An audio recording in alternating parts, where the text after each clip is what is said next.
What's going on, guys? It's Bucky and welcome to your third C++ tutorial. And in this tutorial I want to go over a little more about printing text out on the screen.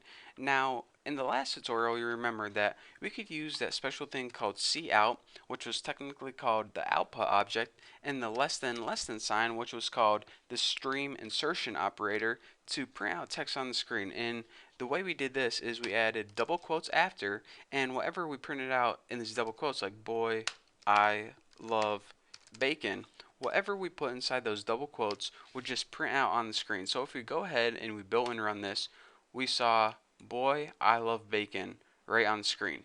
Simple enough. But now what I want to go over is just a little more about cout, and I just want to make sure you guys understand how it works.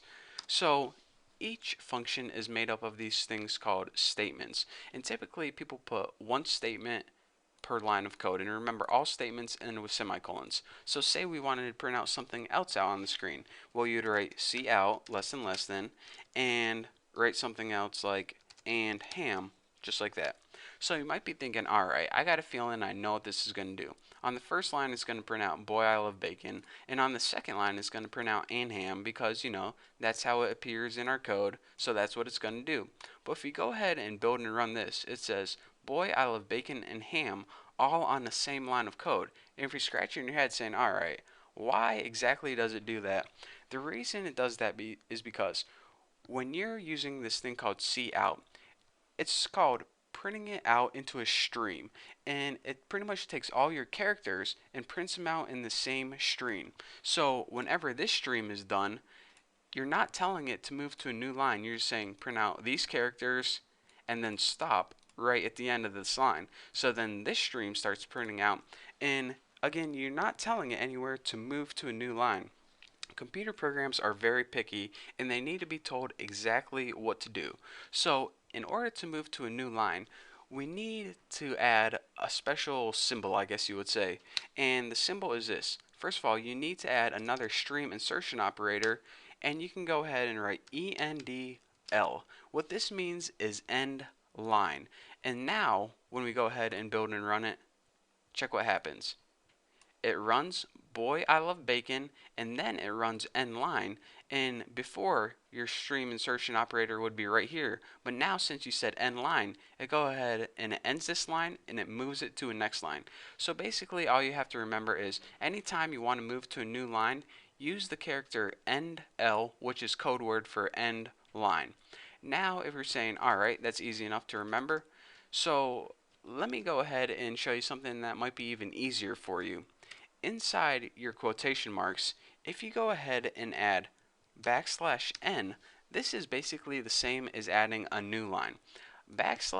\n is the code, I guess that all is code, for go to a new line. So now it's going to say boy I love bacon, and then it's going to come across this thing called \n. It's going to say, hold on, what is this \n? Oh, I know what it is.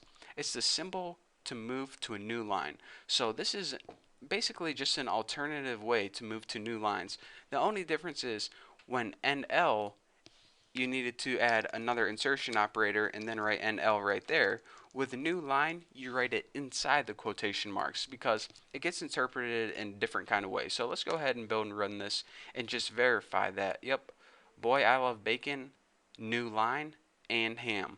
So again, like I said, whenever you want to print text out on a new line, you have to be very specific with C++ and tell it exactly what to do. And you can do this either using the NL or the new line that goes inside the quotation marks. So aside from this, you might be thinking, alright, so I printed this out and I got this on the next line, but what if I wanted a blank line in between these two? Well, all you would have to do is write new line, and then when you go ahead and you build and run this, it'll say, alright, boy I love bacon, new line, and then it printed out and ham. Simple enough. Pretty cool, huh? And I guess one other thing I can show you is if you go ahead and do cout insertion operator, you can do things like this. Boy, new line, I, new line, love, new line, bacon, new line. So, you're not only limited to, one new line per statement. You can have multiple new lines in a single statement. So now it says Boy, I love bacon. Pretty cool, huh? So that's all the basics I want to teach you guys for this tutorial. Again, I wanted to stress how to print out text on the screen, and also the stream insertion operator. It's basically this. Each stream insertion resumes it's printing out wherever the previous one stopped. So if you want to move it to a new line, you need to use one of these new line symbols, either NL or new line. So that's all I have for you guys in this tutorial. Now you should be a pro at printing text out on the screen. So, we're not ready to bundle up this program and sell it to Microsoft yet, but hey, it's a start. So thank you guys for watching. If you have any questions, go to my website, thenewboston.com, and ask me on my forum. So thank you guys for watching, and I guess I'll see you in the next video.